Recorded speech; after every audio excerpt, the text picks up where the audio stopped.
Tere õhtust kõigile. Mina olen Ulla Kihva Prantsuse instituudist ja mul on väga suur rõõm, vabandust, kui ma siin natuke hakitult räägin, et ma samal ajal siin lasen inimesi meie vestlusringi sisse.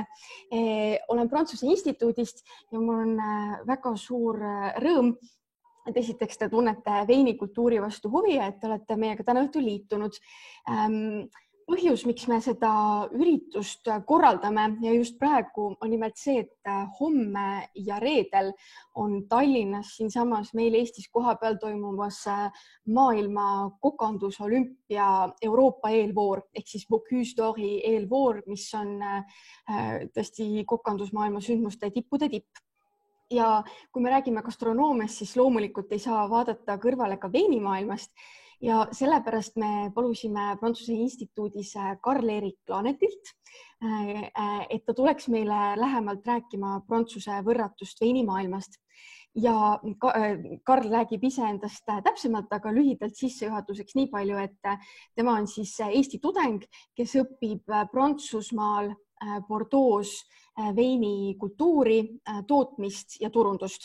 Nii et väga õige inimene sellest teemast täna õhtul rääkima.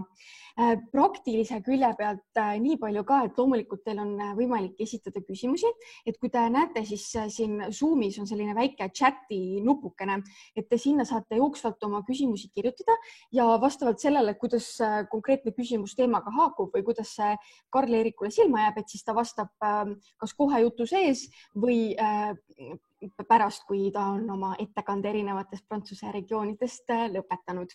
Teine asi on see, et hetkel teil vist on mikrofonid kinni pandud lihtsalt sellepärast, et kui Karl-Erik räägib, et siis ei oleks taustamüra, midagi ei kliriseks või ei koliseks kuskil.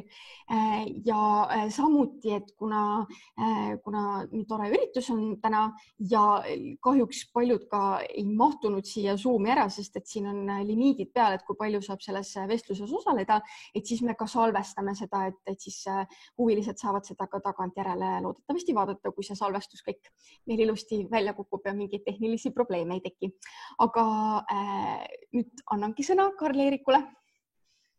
Jah, et tere õhtust ka siis minu poolt. Minu nimi on Karl-Erik Laanet. Nagu Ulla mainis, siis õpin Bordeaux juba, kusjuures nüüd saab olema siis juba täitsa 4. aasta, kui me siin õpime. Üksinda ma siia Prantsusmaale ei tulnud. Ma tegelikult tulin koos oma tüdruksõbraga siis, kes on hetkel minu kihlatu. Aga jah, koos tulime siia Prantsusmaale, kust huvi võib-olla tuli. See tuli pigem võib-olla algselt minu isa poolt, et isa mul tegelenud siis konjakiga kuskil ja üleüldse alkoholi müügiga kuskil üle peaaegu 20 aastat juba või pisut isegi rohkem. Ning minu jaoks esimest korda, kui ma läksin Prantsusmaale, siis olin kuskil, ma arvan, 7 või 8 aastane, kui ma juba seal vaikselt esimesi konjakeid mekkisin ja mina klaasi torkasin, et see kuidagi jäi mulle, lõi minust sellise nii võimsa tunde või andis mulle tugeva emotsiooni, et ma siis kuidagi algusest peale noorest saati olen teadnud, et see on see suund, kuhu mina tahan minna. Ja tänan väga kõiki, kes on siia tulnud täna õhtul mind kuulama. Loodan, et see ettekanne saab olema väga informatiivne ja põnev ja loomulikult, nagu ka Ulla mainis, palun ärge kartke esitada küsimusi. Ma proovin nendele vastata nii hästi, kui vähegi saan ja loodan, et nad ei jää mul sinna 2 silma vahele. Et ma avakski kohe siit selle chati niimoodi. Ja nagu esimene küsimus tulebki, et kuidas ma siia kohta sattusin, et siis tegelikult oli asi lihtne, et gümnaasium sai mul läbi, pärast seda käisin Kaitseväes ja 2016 aastal otsustasingi, et nüüd on siis aeg minna Prantsusmaale ja kuna mind huvitas just nimelt veinid ja kõik, mis on kange alkohol, sinna alla kuuluvad konjakid, kalvadossid, armanjakid, viskid ja nii edasi, siis ma mõtlesin, et kus oleks kõige parem koht, kus seda õppida ja siis loomulikult ma mõtlesin Bordeaux peale. Bordeaux, mis on maailma võib ju öelda, et kõige kuulsam veinipiirkond üldse tegelikult. ja siis 2016 aastal koos oma tüdruksõbraga võtsimegi oma auto, ladusime kõik, mis vähegi mahtus, riided, mis iganes seal pähe võiks tulla, kõik asjad ladusime autosse ja siis panimegi Prantsusmaa poole, panime ajama ja 3 päeva sõitu ja olimegi kohal. Et siis võib siit kohe minna järgmise slaidi peale, et tutvustuse pealt siis olen mina ja minu tüdruksõber siis Hanna-Maria Kulbuš. Et üldiselt oleme üsna sama kooliteed tegelikult käinud, meil on olnud meil oleme olnud õnnega koos, me oleme sattunud samadesse klassidesse ja oleme käinud läbi suhteliselt sama selle haridusteed. Tutvusime Hannaga tegelikult Gustav Adolfi gümnaasiumis, kui me sattusime samasse klassi.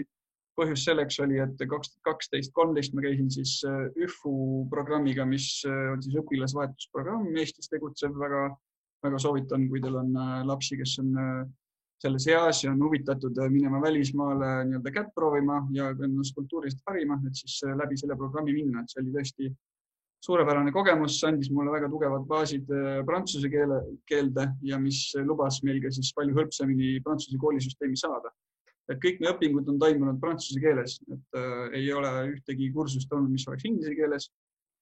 Ja minu puhul algus oli üsna lihtne. Hanna isiklikult ei rääkinud peaaegu üldse prantsuse keelt, kui me läksime, aga 3 kuud tundides pingsat kuulamist ja kirjutamist ja küsimist, siis tegelikult täitsa juba vabalt suhtles prantsuse keeles, et see keeleline barjäär, et see on väga lihtne asi, mida ületada, kuigi see ei pruugi niimoodi tunduda. Ja paremal pool pilt, mis te siin näete, siis siin on üks päris hea pilt minu arust, sest siin ma olen siis aastal 2018-2019, ma olen siis töötasin 6 kuud, tegin praktika ühes suures Bordeaux chateaus nimega Chateau Pape Clement, mis on siis üks Grand Cru Classé. Grand Cru Classé, mis see tähendab, sellest me räägime pisut hiljem. Aga ma arvan, et võib siis asjaga edasi minna.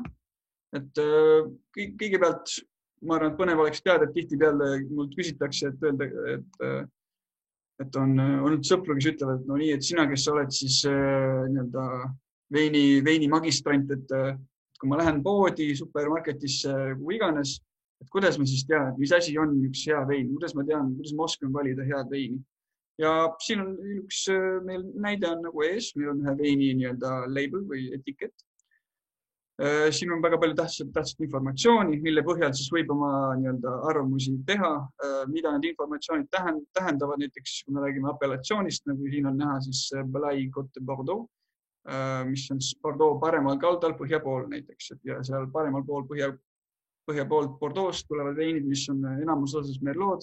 Seal leidub pisut Cabernet Franci viinamäär sorti, üldiselt see saab olema selline mõnusalt mineraalne, kerge keskmise tummisusega, mitte väga tanniinne vein ja üldiselt sealt piirkonnast tulevad veinid, mis on üsna koheselt valmis jooma, et ei ole vaja oodata pikka küpsemisperioodi. Näiteks, see on siis esimese selle apellatsiooni kohta väike kommentaar.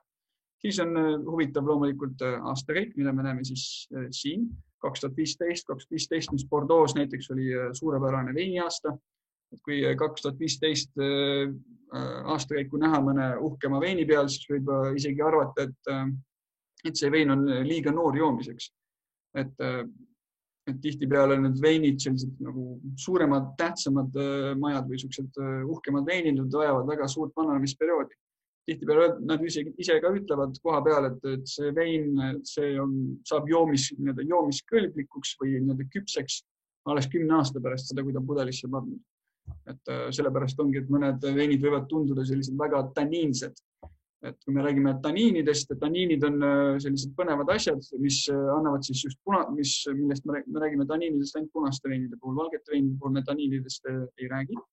Ja tanniinid on sellised põnevad asjad, mis annavad punasel veinile struktuuri, siis et kogu see veini struktuur oleks paigas, siis on vaja, et oleks kvaliteetsed tanniinid.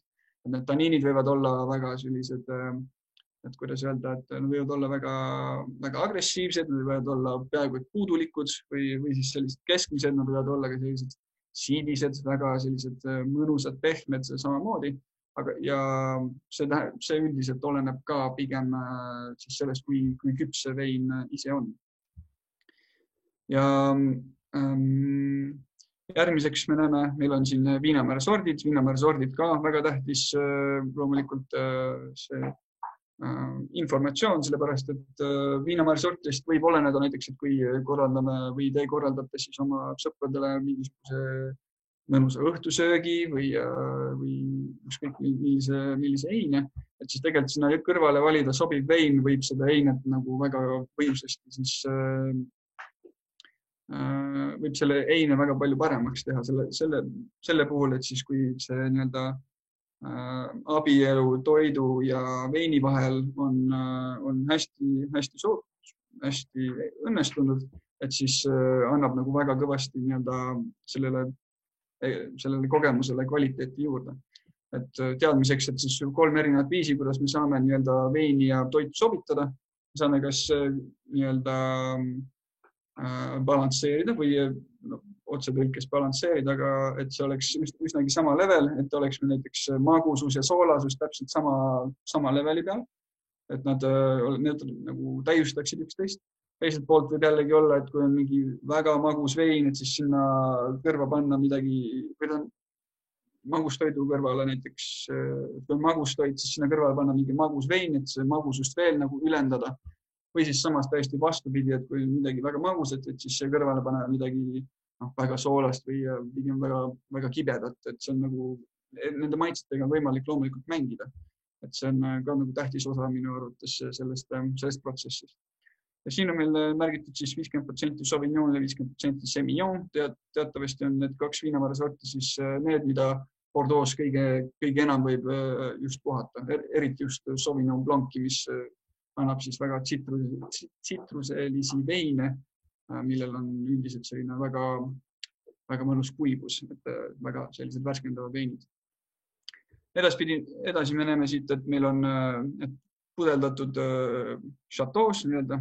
See info ütleb meile, et see tegemist ei ole mingisuguse sellise suure firmaga, kes lihtsalt ostab suurtes kogustes veini kokku ning lihtsalt paneb nad mingisuguse etiketi alla. Et siin me näeme, et chateaus endas on see pudeldatud, mis tähendab, et me võime olla kindlad, et seal taga on mingisugune inimene, on mingisugune veinivalmistaja nii-öelda. Peale selle me näeme siis loomulikult alkoholikraadi ja siis on erinevad sellised nii-öelda labelid, näiteks siin või sellised kvaliteedimärgid. Et siin all me näeme on selline asi nagu Demeter, mis viitab siis sellele, et tegemist on biodünaamilise veiniga. Biodünaamika on ka üks väga-väga suur teema, millesse võime hiljem laskuda, kui meil selleks aega on, et see võib olla siis selle presentatsiooni lõpus. Ja siis on teistsugused teistsugused nii-öelda need kvaliteedimärgid, nagu näiteks selline sinu, mis on siis, et taimetoitlastele on vein, isegi vegan vein on olemas, sellest võime rääkida, mis see veel on, et see on ka isegi omaette põnev asi.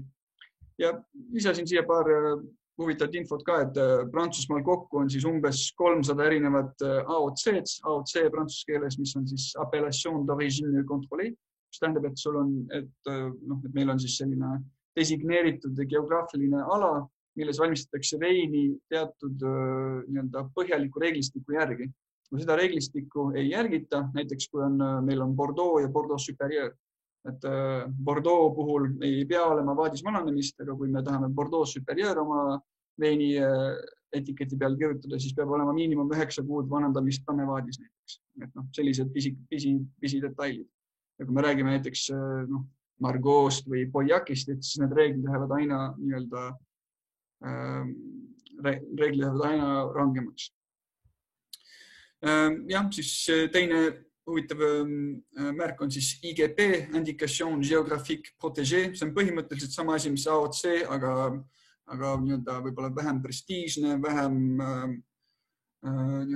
see reeglistik ei ole nii jäik, kui on siis AOC puhul. Et mõlemas nii AOC-s kui IGP-s võime loomulikult toota väga head veini. Et see ei ole suur indikaator, aga kui kuskil supermarketis, et siis see võib anda meile nii-öelda siukse kvaliteedi garantii mingil määral.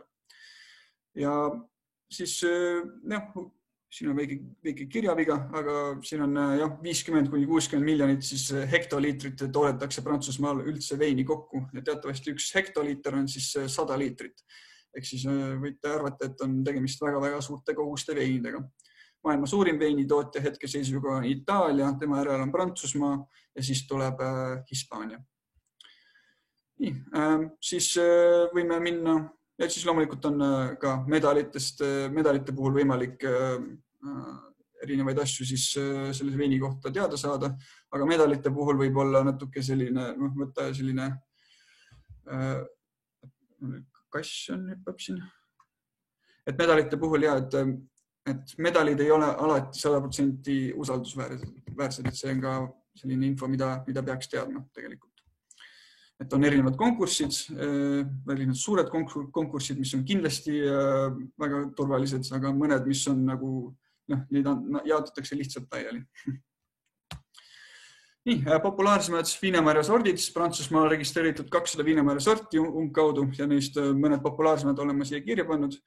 Huvitav on teada, et näiteks Itaalias on, kui Prantsusmaal on kuskil 200 või rohkem, siis Itaalias on pigem selline 2000 neid, et Prantsusmaal on need viinamarja sordid, et neid kasutatakse vähem, aga samas nad on üsna üle Prantsusmaa levinud kohati, näiteks Sauvignon Blanc'i võib leida väga paljudes erinevates piirkondades, nagu näiteks meil on Bordeaux loomulikult, meil võib seda võib leida Loire'i orust, võib leida Languedoc-Roussillonist, mis on täitsa lõunas, et mõned nendest viinamarja sortidest on tõesti väga sellised, kuidas öelda, kohanduvad väga hästi erinevatesse kliimadesse. Samamoodi nagu Cabernet Sauvignon. Cabernet Sauvignon on selline viinamarja sort, mida võib leida tõesti üle maailma, näiteks Tšiilist, USA-st, Californiast, sealt Napa orust ja nii edasi. Et jah, Merlot loomulikult on selline viinamarja sort, mis on punane, ta annab veine, mis on üldiselt vägagi marjased, pinnase sort, mis ta armastab, on siis savi ja lubjakivi, et tihti peale Bordeaux siin Chateaudes külas käies räägitakse ka alati, et meil on siin on see pinnase tüüp ja siin on see teine pinnase tüüp ja üldiselt pinnase tüübi järgi jaotuvad siis ka need viinamarja sordid. Ja miks see nii on? Sellepärast, et täpselt nendel erinevatel pinnaste sortil siis viinamari suudab ennast kõige paremini avaldada. Ta väljendab ennast kõige kvaliteetsemalt, mida on siis muidugi katse-eksitusmeetodi järel välja selgitatud siis juba võib öelda isegi sajandeid. Grenache on viinamarja sort, mis pigem armastab sooja kliimat, näiteks on Rhône'i orus on väga kuulus apellatsioon nimega Châteauneuf du Pape, kus leidub Grenache'i väga palju, sama lugu käib Shiraz kohta, et Grenache on selline, et on nagu alati tihtipeale tunda, et ta on nagu tõesti väga selline päikest armastav, et meil on sellised, ta on üsna tummine ja tal on sellist mõnusat vürtsi on seal sees ka, aga ta jääb üsnagi selliseks ümaraks, et ma kasutan sellised sõnu, aga see, mis see nagu tähendab, et põhimõtteliselt kui ma räägin ümarusest, siis ma väljendan seda, kuidas vein käitub seda maitstes. Et ümarus versus võib-olla siis selline, võib-olla kui panna kõrvuti näiteks magus vein ja väga kuiv vein, et väga magus vein on ümar, et ta suus katab ilusti terve suu ja see on selline üsnagi pehme tunne meil suus. Samas kui Sauvignon Blanc, mis on valge kuiv vein, see pigem paneb kõik mahlad jooksma ja on pigem selline, just ongi selline kuivus. Kui ma räägin ümarast veinist, siis üldiselt veinist, mis on pigem selline magusapoolsem, et ta on seda nii-öelda residuaalset suhkrut pisut rohkem, et need küpsema marjanoodid annavad just selle ümaruse. Siis on siin siuke viinamarja sort nagu Ugni Blanc. Ugni Blanc on siin sellepärast, et see on konjaki piirkonna suur viinamarja sort. Konjaki piirkond, mis on kuskil 72 500 hektarit, kui ma ei eksi. ja kogu see ala 99,9% on Ugni Blanki viinamarja all. Et kui on konjaki või ükskõik millise kange alkoholi kohta küsimusi, siis loomulikult võib need ka mulle siia chatti kirjutada. Chardonnay, mis on üli kuulus samamoodi nagu Cabernet Sauvignon, mis on siis Burgundia nii-öelda staar. Et Burgundia jaguneb enam-vähem 50-50 siis Pinot Noir, viinamarja sort ja Chardonnay. Ja Chardonnay'd Burgundiast on alati sellised väga delikaatsed, isegi pärast pikaajalist vaadisküpsemist nad jäävad hästi delikaatseks ja väga-väga ekspressiivsed ja suurepärased veinid. Näiteks kindlasti olete kuulnud sõna Chablis, et Chablis tuleb siis sealt Burgundiast ja tõesti sealt tuleb väga-väga meeldivaid valgeid veine. Ja siis on siin näiteks Gamay, mis on viinamarja sort, mis leidub enamasti Beaujolais piirkonnas, võib-olla olete kuulnud sellisest asjast nagu Beaujolais Nouveau. Iga aasta novembri kolmanda nädala neljapäeval äkki peaks olema nii-öelda see Beaujolais Nouveau event ja Beaujolais Nouveau point on põhimõtteliselt see, et sellest võime rääkida tegelikult pärast poole, mul on üks slaid Beaujolais kohta. Et nii palju siis viinamarja sortidest Prantsusmaal ja alustame siis piirkondadega. Esimeseks piirkonnaks on meil Alsace, mis on märgitud siin. Et enamjaolt Alsace'is on meil valged veinid, tihtipeale ka tegelikult magusad valged veinid. Et Alsace on väga sarnane siis Saksamaa veinidele, et seal Saksamaalt tulevad ka erinevad Auslesed ja Trockenbeeren Auslesed ja kõik sellised veinid. Ja põhimõtteliselt, mis need nimetused tähendavad, on nii-öelda see residuaalsuhkru aste veinis. Et kui me räägime näiteks, meil on nii-öelda tavaline Alsace'i valge vein, mis on kuiv, siis meil on näiteks selline pudeli peal on kirjas vendange tardive, mis tähendab hiline harvest, või late harvest siis inglise keeles. See tähendab seda, et siis viinamarjad korjatakse pisut hiljem ja põhjus selleks on see, et Alsace on siis kahe jõe vahel pesitseb ilusti kahe jõe vahel ja need kaks jõge loovad siis sellesse piirkonda erilise mikrokliima, mis tähendab, et seal on palju udu ja seal paistab ka päikest, on soojust. Ja tänu nendele faktoritele tekib siis seal selline nii-öelda seeneline, mille nimi on siis Botrytis cinerea. Ja see Botrytis ründab siis individuaalseid viinamarju siis kobara küljes. Ja kui Botrytis ründab viinamarja, siis ta tegelikult kontsentreerib selle suhkru siin viinamarja sees kuskil 10-kordselt. Isegi rohkem võib olla, olenevalt sellest, kui hiliselt me selle nii-öelda üles korjame. Ja sealt see suhkur tulebki, et tegelikult nendesse veinidesse ei ole lisatud suhkrut, see on lihtsalt selline veini valmistamismeetod, mida kasutatakse. Sellist veini saab teha igal pool, seda saab teha ainult seal, kus eksisteerib just see spetsiifiline mikrokliima.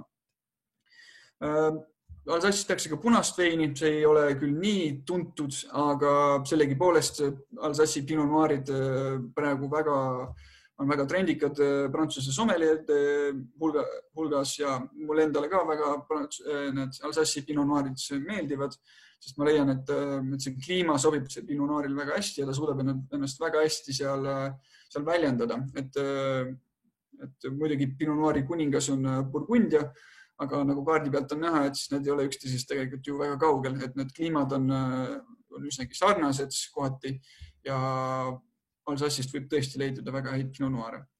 Ja viimasena tehakse Alsace'is ka cremante, mis on siis traditsioonilisel meetodil valmistatud ütleme siis vahuvein või mullivein. Traditsiooniline meetod on siis sama meetod, mis on šampanjas tegelikult, et šampanja meetodil valmistatud, mis tähendab, et me korjame marjad, teeme sellest valge veini valmis, paneme pudelisse ning siis lisame pudelisse ühe teatud likööri, mis sisaldab siis pisut suhkrut, pisut pärmi ja siis paneme korgi peale ja laseme pudelil natukene istuda ja nii-öelda seda kutsutakse lattide peale vanandamiseks.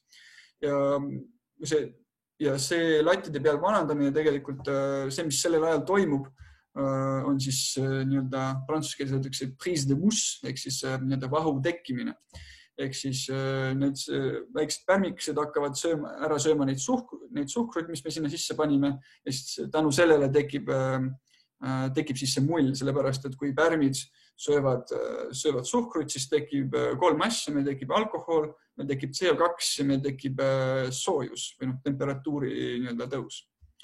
Ja kuna seda on nii vähe seal sees, siis temperatuur väga kõrgele ei tõuse, aga see mull, mis seal tekib, saab olema siis nii-öelda märkimisväärne, ehk siis nii-öelda meie suurretseptorite poolt nii-öelda vastuvõetav või et me tunneme seda ja näeme ka. Tuntumad Viinamarja sordid Alsace'ist, Riesling loomulikult, Gewürztraminer, mis minule isiklikult väga meeldib, kuna Gewürztraminer annab sellised mõnusad litši ja roosi noodid, just need sellised poolmagusad Gewürztraminer minu arust on väga meeldivad veinid. Siis meil on ka Muscat ja Pinot Gris. Ja need 4, mis ma praegu ütlesin, et nad on tuntud siis, kui nii-öelda Alsace'i piirkonda on 4 nii-öelda nooblit Viinamarja sorti. Need on need põhilised sordid.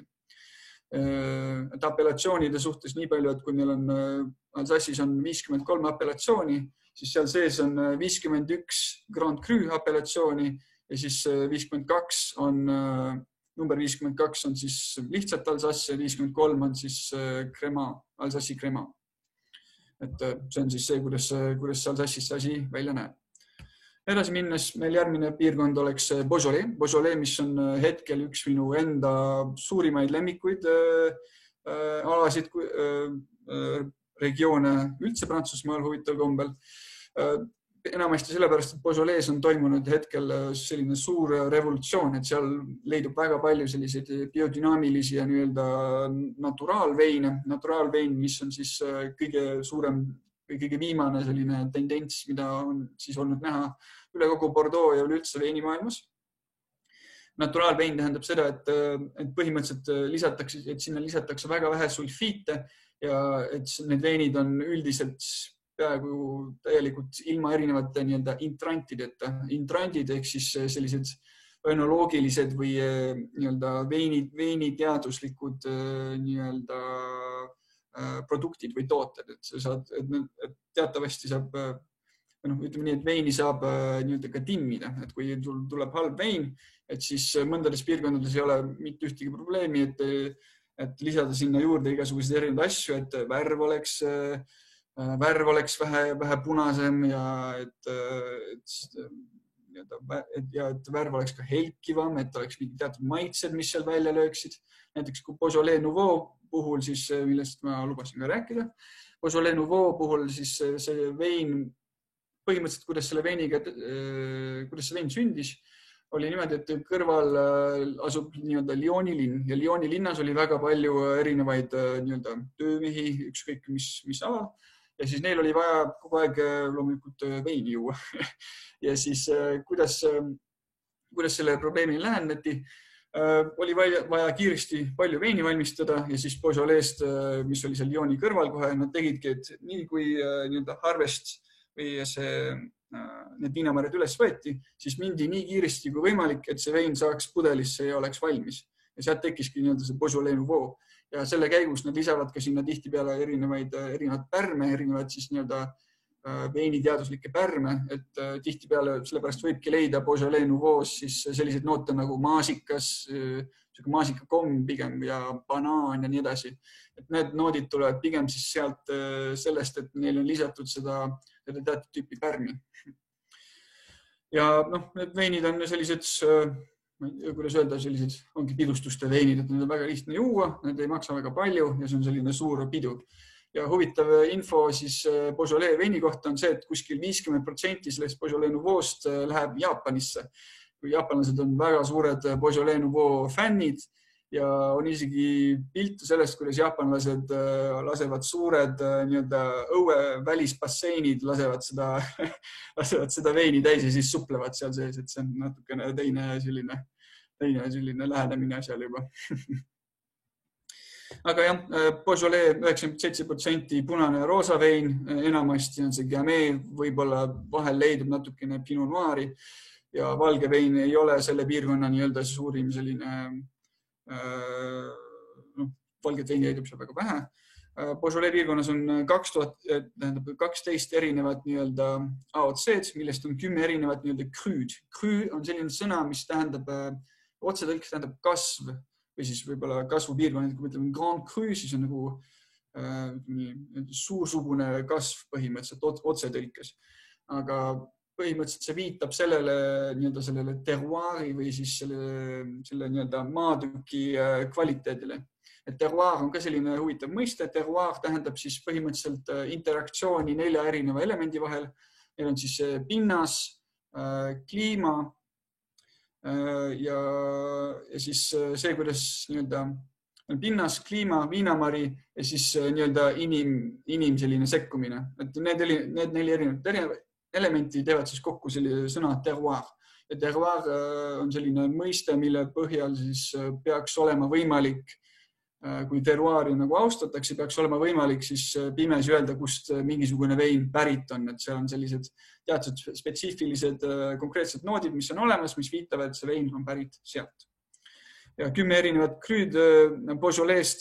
Näiteks võin teile öelda, et seal on Morgon, seal on Moulin Avant, seal on Fleury, Régnier ja nii edasi. Et need on tõesti väga suurepärased veinid, aga Beaujolais on natukene oma edu ohver, et kõik inimesed, kui kuulavad Beaujolais, siis mõtled, Beaujolais Nouveau, et see on see odav vein, mis saab ruttu valmis ja mis väga kuskil ei kõlba. Tegelikult see muidugi nii ei ole. Et järgmine kord soovitan teile, kui te lähete kuskile veinipoodi Eestis või mujal, et siis proovida Beaujolais veini, et need on tõesti väga head veinid. Järgmiseks Bordeaux. Bordeaux loomulikult siin mul peaks olema väga palju asju, mida öelda. Et siin ma olen elanud 4 aastat, ma olen siin chateaudes töötanud, ma olen koolis õppinud, ma olen erinevates veinibaarides siin käinud, kõik enamus need parimad veinibaarid on kõik läbi käinud. Et muidugi maailmakuulsad punased veinid, samamoodi valged kuivad veinid on väga kuulsad ja Bordeaux leidub ka kusjuures väga magusaid veinid, see on nii-öelda see kuulus Sauterne'i piirkond. Et see leidub siis vasakalda lõunaosas ja seal on samamoodi nagu ka siis seal Alsace'is mõndades piirkondades on meil siis nii-öelda spetsiifiline mikrokliima, et meil on selline jõgi, meil on need suured, meil on väga palju udu, meil on see soojus ja kõik on nagu väga hästi. Kõige kuulsam nii-öelda näide siis magusast veinist oleks muidugi Chateau d'Yquem, kui need, kes veinialal on ütleme nii, et veiniga on tuttavad, et siis see nimi võiks tulla nii-öelda, võiks olla tuttav teile ka. Ja Bordeaux piirkond siis, miks ta on nii maailmakuulus, esiteks juba sellepärast, et seal on üks selline nii-öelda klassifikatsioonisüsteem, mis paneb siis järjestusse, nii-öelda hierarhilisse järjestusse siis nii-öelda piirkonna parimad veinid aastast 1855. Selle eest me võiksime tänada siis Napoleon III, kes siis, kui toimus enne, kui toimus maailma suur ekspositsioon, Prantsusmaa suur ekspositsioon, et kutsuti üle maailma kõik viibijad kokku vaatama, mida kõike lahedat meil siin Prantsusmaal vaadata on. Siis Napoleon III palus Bordeaux veini müüjatel siis kokku panna siukse põneva listi, mis on vägagi aktuaalne tänapäeval. Teatavasti tulevad Bordeaux'st ühed maailma kõige kallimad veinid. Ja Bordeaux veinid on loomulikult ka sellised väga suured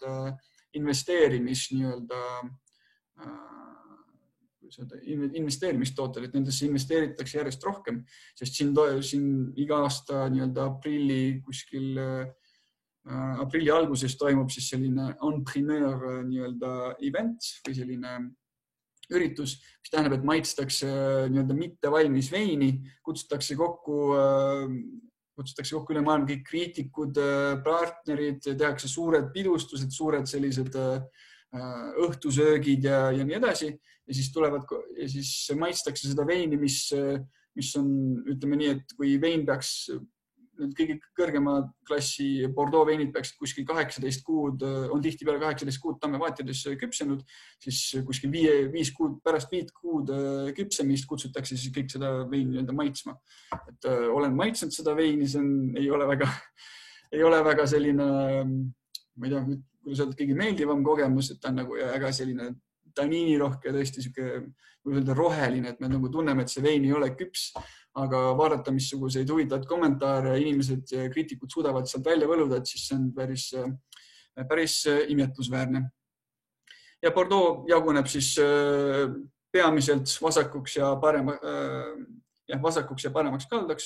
Vasak, mis on siis tuntud kui Medoc, seal on kuningas siis Cabernet Sauvignoni viinamäälesort ja seal leiduvad sellised kuulsad veinipiirkonnad nagu Margaux, Pauillac, Saint-Estèphe, Saint-Julien, mis on tõesti maailma kuulsad ja sealt leidub ka siis erinevad šatoosid, mille veinid on hindadega kuskil, ütleme, et 500 eurot, 600, 900, 1000, 2000, 3000 ja nii edasi ja nii edasi, et sealt tulevad need kõige kallimad veinid.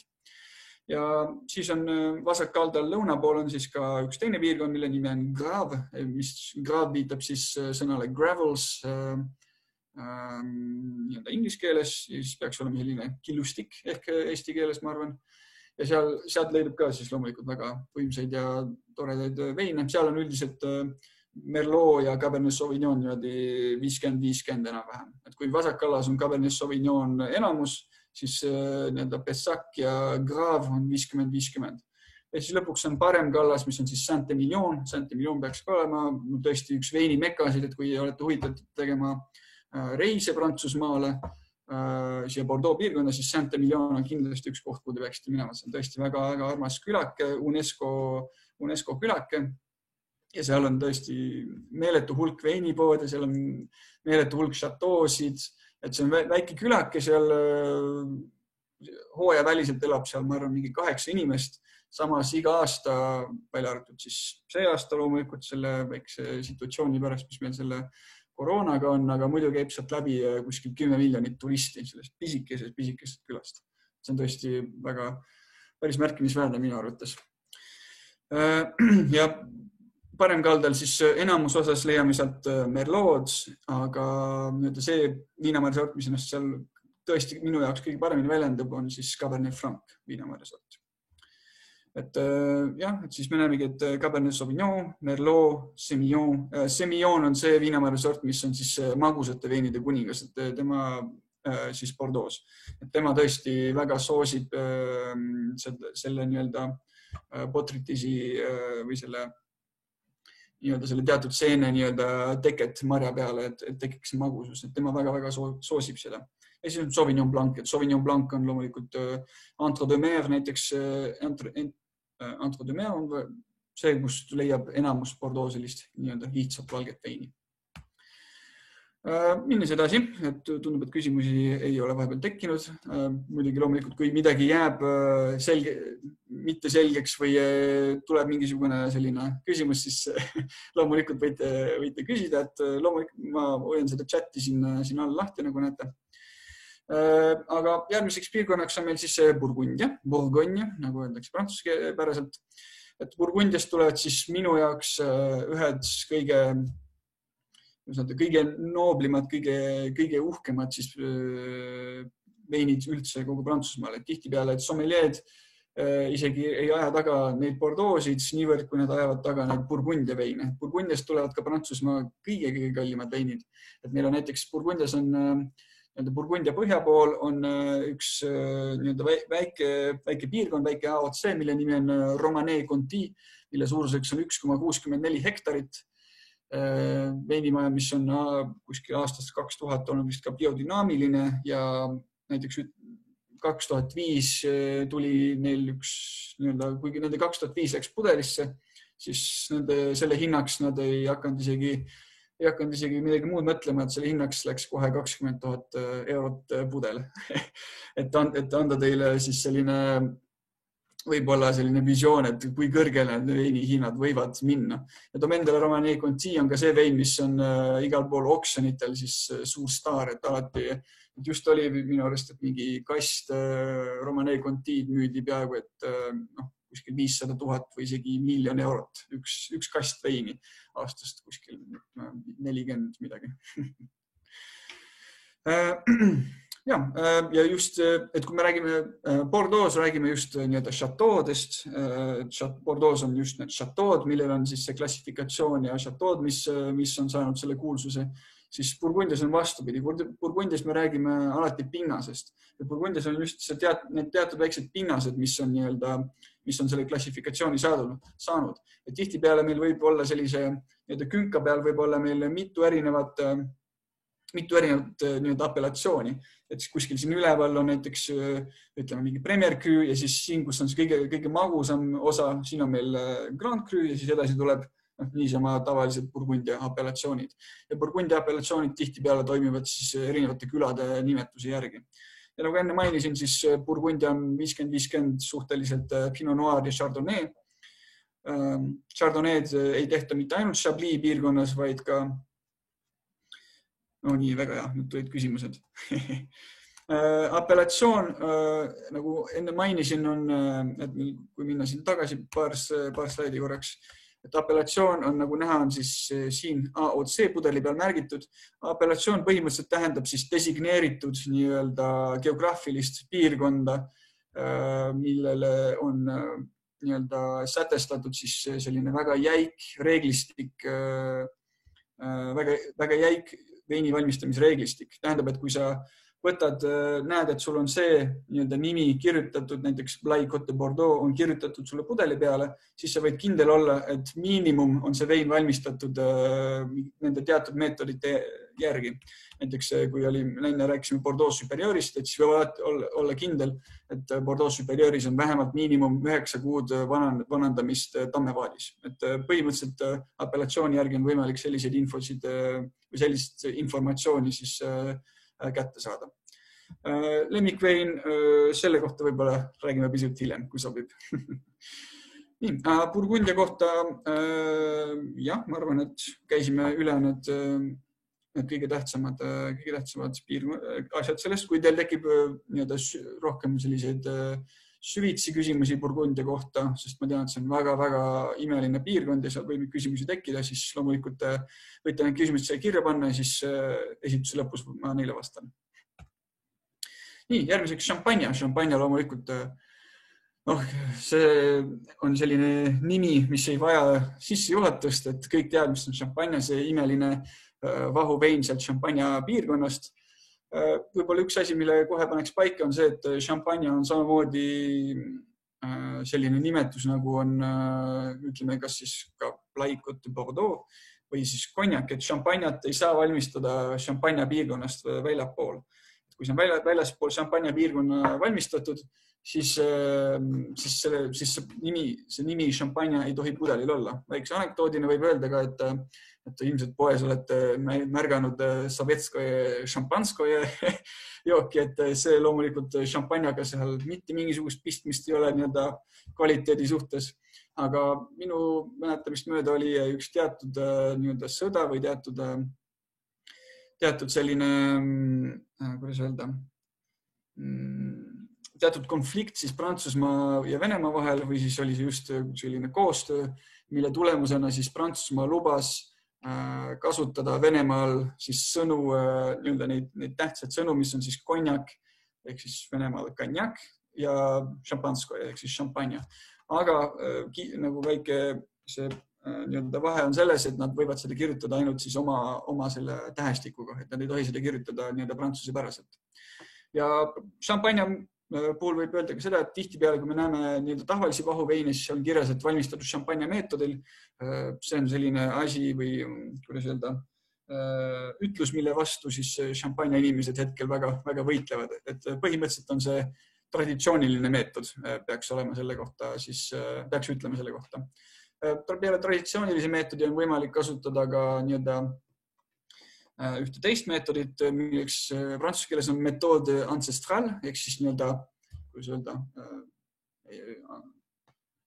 esivanemate meetod või selline väga-väga vana meetod.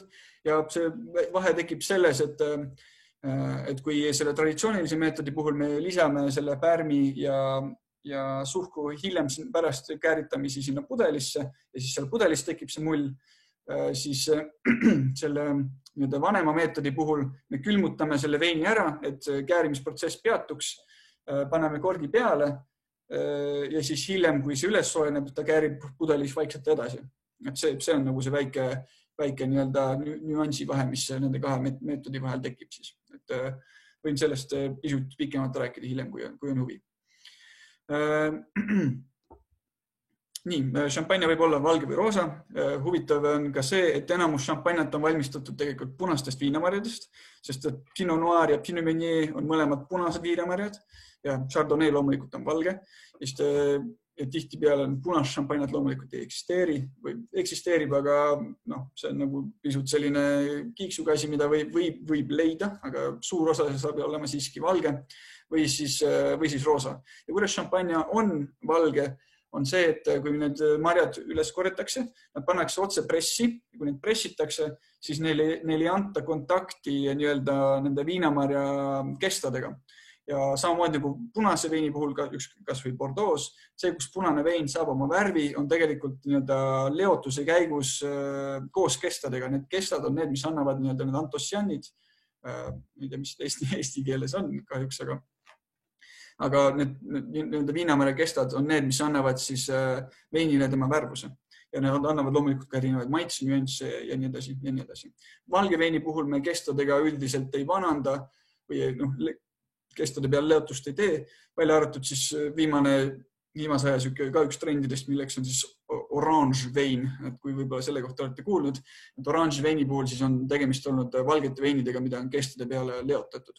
Et ta annab selliseid teistsugusemaid nüansse ja see on ka selline meetod, mida kasutati siis ammu kunagi ajaloos. Nii, šampanja koha pealt võib arvatavasti edasi minna.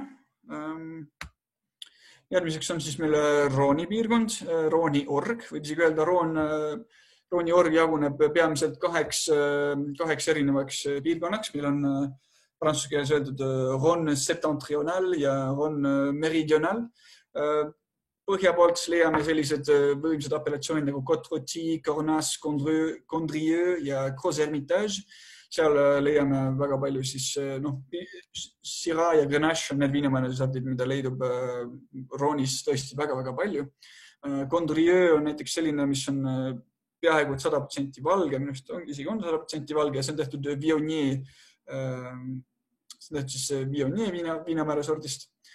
Ja Rooni puhul, Roon on ka üks väga-väga ilus piirkond, üks uhkemaid piirkondi minu arvates nii-öelda siin Prantsusmaal, et sealt leidub tõesti selliseid väga-väga, kuidas öelda, väga rafineeritud ja just võimsaid veine. Seal me juba tunneme nii-öelda neid lõunamõjutusi, et kui me muidu oleme siiani olnud pigem siukse põhja pool väärjatud Bordeaux, aga Bordeaux on muidugi need ookeani mõjutused, et siis ta on nagu pisut jahedam, siis seal Roonis pigem on asi selline suhteliselt juba soe, et seal me näemegi, et kui kasutatakse selliseid viinamarjasorte nagu Syrah, mis armastab päikest, et juba selle järgi saab aru, et tegemist on siis pigem lõunapoolsema piirkonnaga. Ja siis on muidugi Lõuna-Rooni piirkond, kus siis on kõige kuulsam apellatsioon, milleks on siis Châteauneuf-du-Pape. Ja Châteauneuf-du-Pape on üks huvitav lugu sellega, et kui ma töötasin Châteaus Pape Clément, siis Pape Clément, mis on siis paavst Clementius, siis paavst Clementius oli see, kes andis Châteauneuf-du-Pape'ile siis tema nime. Eks need kaks šatood on tegelikult omavahel väga tihedasti seotud. Aga see on siuke väike nii-öelda, nagu prantslased ütlevad, siuke väike anekdoot selle kohta. Nii, Rooni kohta ma arvan, et oleme kiiresti siit üle käinud. Samamoodi, kui teil tekkis mingisugused lisaküsimusi, siis pange need kirja, pärast proovin neile vastata. Edasi siis Jura piirkond. Jura piirkond on mul, et vastata nüüd Kadrile, et Jura piirkond on mul hetkel, ma arvan, kõige lemmikum. Seepärast Jura piirkond on, et kui inimesed tunnevad Juraad, siis üldiselt nad tunnevad siis seda nii-öelda selle kollase veini järgi, mida me näeme siin. Et see kollane vein on selline väga oksidatiivne vein, see tähendab, et see pannakse sellisesse suurde vaati ja ta lastakse küpseda seal vaadis, selles vaadis täpselt miinimum 6 aastat ja 3 kuud. lastakse sellel veinil seal vaadis küpseda ja sellel veinil lastakse olla kontaktis hapnikuga. Ja see, mis seda veini nii-öelda selle eest kaitseb, et ta ei muutuks nii-öelda äädikaks, sellepärast, et tegelikult veini nii-öelda naturaalne asjade käik või see, kuhu vein peaks naturaalses asjade käigus jõudma, on ju tegelikult äädikas. Sellepärast me ütlemegi, et vein kui selline on tegelikult absoluutselt inimese looming ja inimese enda võib-olla seiklus, et inimene on see, kes on suutnud sellest viinamarja mahlast luua midagi nii suurepärast ja märkimisväärset, kui on vein. Et kui laseks loodusel lihtsalt niisama olla, siis sellest mahlast saaks mingi hetk mingisugune kääritatud jook võib olla ja siis sellest hiljem saaks lihtsalt äädikas ja mitte midagi muud. Et sellepärast peabki veine üldiselt peab veine väga tugevasti kaitsma just hapniku vastu, aga selle konkreetse kollase veini puhul tekib siis selle veini veini peale seal vaadis tekib selline kiht, selline bakteriaalne kiht ja see bakteriaalne kiht tegelikult kaitseb siis veini nende bakterite eest, mis sellest veinist teeksid siis äädika.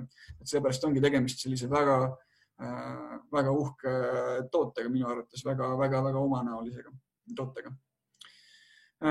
Aga Jura piirkond ei piirdu ainult sellega, et Jura piirkonnas samamoodi biodünaamika on väga trendikas ja sealt leidub tõesti suurepäraseid Pinot Noir, nii-öelda neid Pinot Noiri veine, seal leidub suurepäraseid Chardonnay veine, need tõesti viivad keele alla, et samamoodi see pakub kuidagi täiesti teise vaatevinkli, et kui vaadata mingisugust kunstiteost, et kui me vaatame keskelt, siis on näiteks Burgundia, aga kui me liigume kõrvale, et siis kuidagi kogu see kunstiteos võib muutuda.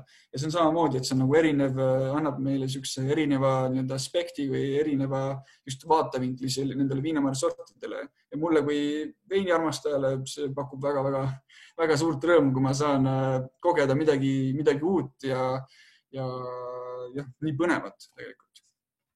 Ja nagu siin on meil näha, et siis selle kollase veini kõrval on meil siis juustud, et veini ja toidu sobitavusest võib siin ka hiljem edasi rääkida, aga tõesti juustud ja vein sobivad ka väga hästi kokku.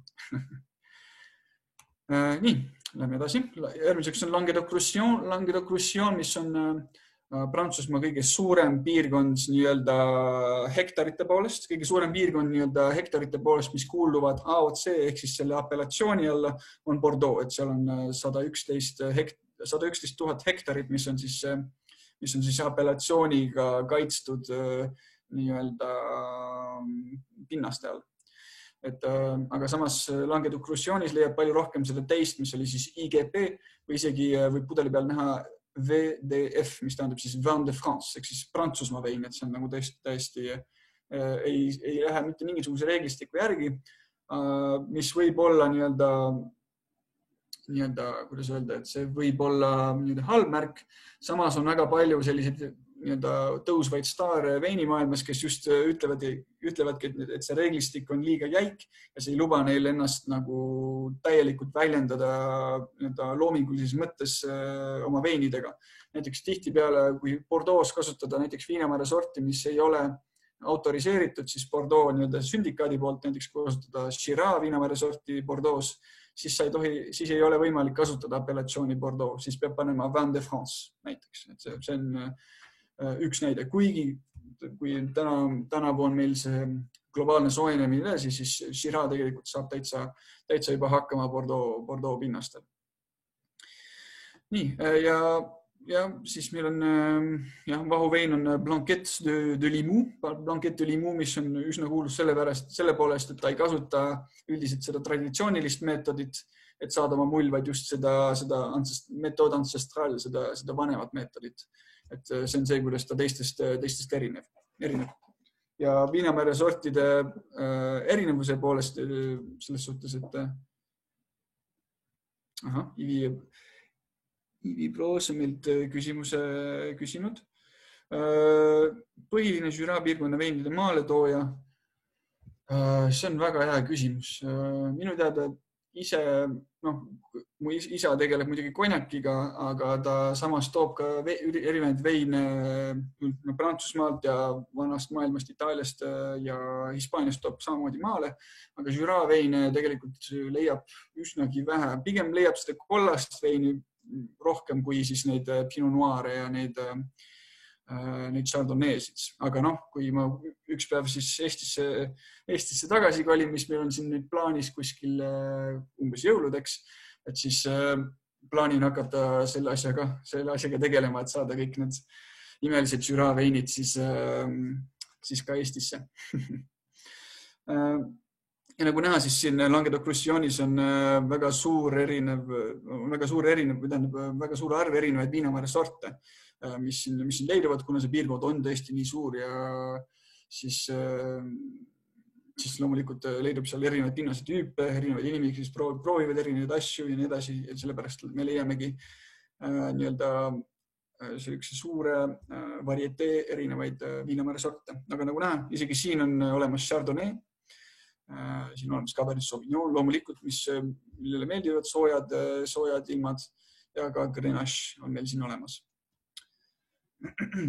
Ja loomulikult, kui on täpselt küsimusi hiljem, siis hea meelega vastan. Edasi lähme siis Loire'i orgu. Loire'i org, sealt tulevad peamiselt valged veinid ja sealt tuleb siis ka väga kuulus roosa vein, mis on siis Rosé d'Anjou, mis meil siin on ära märgitud. Rosé d'Anjou, mis isegi 3 musketäri raamatus tihtipeale musketärid jõid seal seda Anjou veini, Alexandre Dumas raamatus. Huvitaval kombel, et koolis isegi öeldi, et selle veini puhul et väga naljakas, et kuidas ta tõesti on nii kuulsaks saanud ja oma jalad nii võimsasti veinikultuuri suutnud nii-öelda maha panna. Aga peamiselt valged veinid, tuntud valge vein Sancerre, loomulikult Sancerre, mis on siis üldiselt 100% Sauvignon Blanc, et kui otsida mingisugust väga head valget veini, siis samamoodi ongi Sancerre ja Chablis, mis on tegelikult suhteliselt kõrvuti asuvad geograafiliselt. Sancerre ja Chablis on üsnagi väga kindlad sõnad, mille järgi orienteeruda. Tihtipeale need veinid on pisut kallimad, aga siiski need on loomulikult väga head valged veinid. Edasi on meil Saumur Champigny, mis on minu lemmik punase veini piirkond siis Loire'i orus. Saumur Champigny teeb peamiselt just Cabernet Franc viinamarja sorti, peaaegu 100% Cabernet Franc. Et see on ka põnev, sellepärast Bordeaux Cabernet Franci on nagu leida, see on üldiselt mingi selline 50% või nii, aga Bordeaux piirkonnas veinid on alati blendid või need on alati 2 või 3 viinamarja segud, et väga suhteliselt harva leiab 100% Merlot või Cabernet Sauvignoni või Cabernet Franci. Üldiselt need on segud. Aga siin Loire'i orus on siis Cabernet Franc 100% ja soovitan kindlasti seda apellatsiooni proovida. Sama olukord on siis Chinoni apellatsiooniga, mis on ka punane. See vist 3% on ka valget, aga enamasti ikkagi punane. Sancerre'is samamoodi leidub natukene punast, aga peamiselt on ta ikkagi tuntud valge poolest. Ja siis on minu kõige lemmikum viinamäära sort. Hetkeseisuga on Chenin, mis on siin. Chenini viinamäära sort on põnev esiteks sellepärast, et nüüd, kui meil oli see karantiin, istusime kodus, siis sellel ajal vältel me võtsime endale pisikese kassi, üks väike kiisu ja tema nimi on siis ka Chenin, just meie selle lemmik viinamäära sordi järgi. Miks Chenin on mu lemmik? On sellepärast, et see on üks väga kuulus veinikriitik nimega Jancis Robinson, üks naisveinikriitik, inglise päritolu minu teada, kes on samamoodi öelnud, et Chenin on selline viinamäära sort, mis on tõesti peaaegu kõige universaalsem veini viinamäära sort üldse, et ta tõesti suudab nii hästi et ükskõik, kuidas me teda valmistame, ükskõik, kuidas me teda üritame väljendada, siis alati Chenin annab tõesti väga häid tulemusi. et Loire'i oru Cheninid on minul tõesti praegu lemmikud, et tihtipeale need veinid, mis ma siin veinipaardis taga ajan, on ka tihti just need naturaal nii-öelda veinid, biodünaamilised veinid, mis on just Chenini kuidagi eriti suutnud esile tuua ja kuidagi väga suurepäraselt seda suudavad väljendada. Aga jah, peale selle leidub siis loomulikult Sauvignon Blanc'i, Chardonnay, Gamay, Pinot Noir, et erinevaid viinamarja sorte seal samamoodi, et Loire on tegelikult üsna lai veinipiirkond, et kui teised on näiteks Burgund on nii-öelda pikkupidi suhteliselt pikk, siis Loire on niisugune hästi-hästi lai ja Loire'i orus, kui te sinna tahaksite minna külla, siis loomulikult Loire'i jõe ääres on põhimõtteliselt iga natukese aja tagant on sellised ülivõimsad, üliilusad šatood, mida minna vaatama, et mitte ainult veiniturisminduse poolest, aga ka niisama turisminduse poolest on see tõesti väga imeline piirkond. Provence, mis on siis roosade veinide loomulikult kuningas. Provence'is, kus meil on siis kuskil 70% Prantsusmaa roosadest veinidest tulevad siis Provence'i piirkonnast. Provence'i veinid on isegi sellised nii kaugele läinud, et Provence'i rosé veini värvus ja aromaatne profiil on pandud siis AOC alla, et kui aromaatne profiil ja värvus ei vasta nendele nõuetele, eks kui ta ei ole üsnagi selline tuhm roosakas ja kui noodid ei ole sellised maasikas, vaarikas, sellised pigem sellised magusamad punased marjad, siis võib isegi selle apellatsiooni kaotada, et ei olegi Provence'i rosé. Tegemist on ülimalt sooja regiooniga, see on siis Côte d'Azuril loomulikult siin Prantsusmaal. Kuulsaim AOC on loomulikult tegelikult siis Côte de Provence, et kõik need roseed on Côte de Provence, aga on ka siis selline, mis on apellatsioon, mis on siis Bandol ja Bandolist tulevad minu arust, seal tehakse väga palju punast veini just viinamarja sort, mida seal kasutatakse punaseks veiniks enamasti on siis Mourvèdre, mis on kirjutatud sedasi ja tõesti käisin seal külas ka ühes domeenis just see suvi, mille nimeks oli Domaine Tempier ja seal oli väga huvitav nii-öelda vestlus siis nende kohalike veinivalmistajatega seal. Neil oli väga just see õige Lõuna-Prantsusmaa selline, kuidas öelda, Lõuna-Prantsusmaa selline vastuvõtlikkus, nad olid suu oli alati naerul ja alati valasid veini hästi suure rõõmuga ja rääkisid ja väga suurepärane vastuvõtt oli seal, et veinide poolest on see ka veinide poolest ja külaslahkuse poolest on see tõesti suurepärane regioon, mida minna külastama. Nii, tuli ka küsimus, et kas Prantsuse veinitootmises on viimastel aastakümnetel toimunud olulisi muutusi seoses sellega, et uue maailma veinid pakuvad tugevat konkurentsi. Nii et jah ja ei, see, kus see kõige suurem muutus algas, oli tegelikult läbi ühe kuulsa veinikriitiku, kelle nimi oli Robert Parker, kes oli siis see inimene, kes leiutas nii-öelda selle 100 punkti süsteemi üleüldse veinimaailmas. Et see oli selline härra, kes muidu armastas juua väga palju Coca-Colat, aga siis üks päev restoranis ta tellis veini ja siis ta ütles, et ja kirjeldas seda inimestele, kes olid veiniga seotud ja siis ta sai sellest komplimente ja siis ta otsustaski, et selge, et see saab olema minu tee ja siis temast sai nüüd ajaloo kõige tuntum, kõige mõjukam, kõige sellisem suurem nii-öelda veinikriitik ja Parkeril oli muidugi väga spetsiifiline maitse veinide suhtes. Parkeril meeldisid niisugused ülitummised, väga võimsad sellised veinid ja loomulikult see oli sellel ajal, kui see veiniturism ei olnud veel nii suur Saint-Emilonis ei olnud 10 miljoneid neid turiste iga aasta.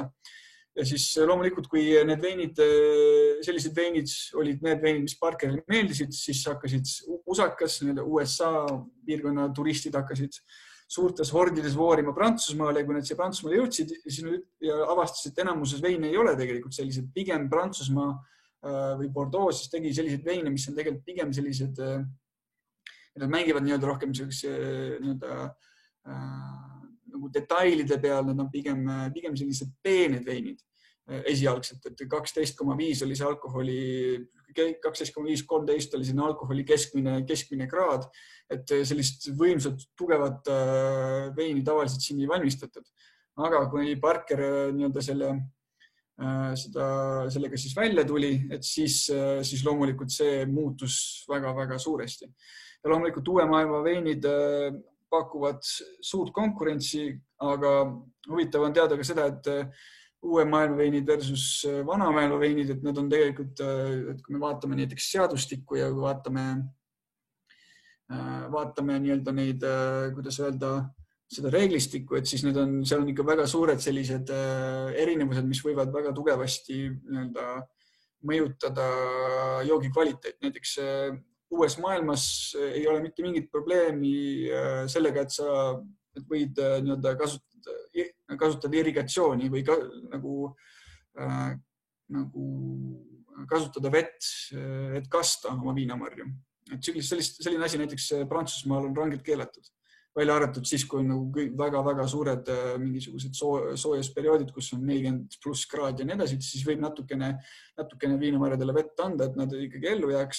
Aga üldiselt selline asi on nagu rangelt keelatud.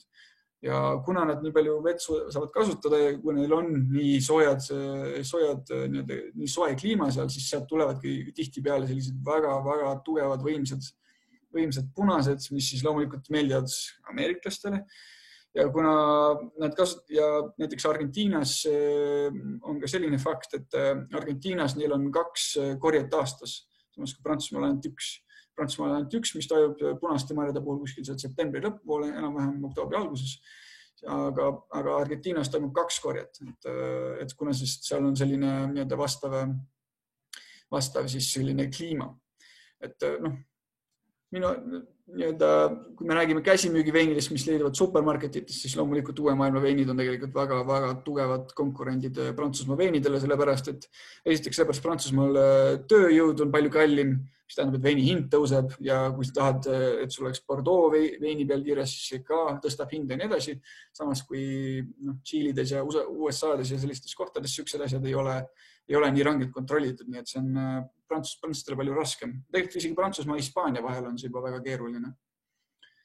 Ma loodan, et ma vastasin sellele küsimusele, kui ta on midagi täpsustavamat, et siis loomulikult võite sellest märku anda. Kadri esitas ka siin küsimuse, aga lähen hetkel edasi. Et siin nende veinipiirkondadega siis saime valmis, nagu võib-olla panite tähele, et siis me ei rääkinud Savoie piirkonnast ja ka Sud-Ouesti piirkonnast, et nende kohta võime hiljem veel rääkida, aga need on üsnagi, Savoie müüb üle 50% või kuskil 40% müüb Šveitsi ja ülejäänud on suht joodud koha peal, et kohalike poolt, et see on üsna mägine turisti piirkond, kus kohalikes restoranides pakutakse neid veine ja neid veine ei ole tegelikult väga palju, nii et sellepärast näed sinna vahele. Ja Sud-Ouest, mis meil siin all on, et see Sud-Ouest, mis tähendab siis mis on siis edel, et Sud-Ouest on üsnagi sarnane tegelikult Languedoc-Roussillonile, välja arvatud siis mõned näited. Nii, siin oleks siis, kuidas degusteerida veini, selline küsimus. Enne seda ma ikkagi võtan siis Kadri ja ka Merlini küsimused. Nii, et kuidas veini eriala õppekavadele sisseastumise tung on? Kas veiniteadus on Prantsusmaal populaarne ja huvi veini tootmise vastu on kasvav kahanev? Väga hea küsimus. Sisseastumiste tung on üsna suur, Bordeaux vähemalt, on tegelikult üsnagi suur, sellepärast, et see on väga atraktiivne ala. Veini kohta võib öelda, et vein on selline, kuidas öelda, mitte nagu õnnelik toode, aga see on selline toode, et kui sellest rääkida, et siis suu peaks tavaliselt alati naerul olema ja üldiselt see on selline, et kui me räägime veinist, et siis me ikkagi rõhume emotsioonidele, et meil oleks head emotsioonid ja veini tarbimine